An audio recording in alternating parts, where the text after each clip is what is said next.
sa pag-cut, una kong i-transfer muna yung mga markings do'n sa tela para madali na siyang i-cut mamaya kasama sa lining, yung ginagamit yung fuse na cloth.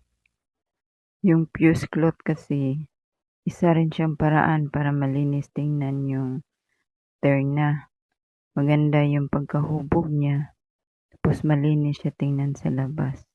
Yung zipper line allowance, kasama siya binawas dito kasi siya yung gagamitin natin na allowance sa dugtungan natin dito sa bust line.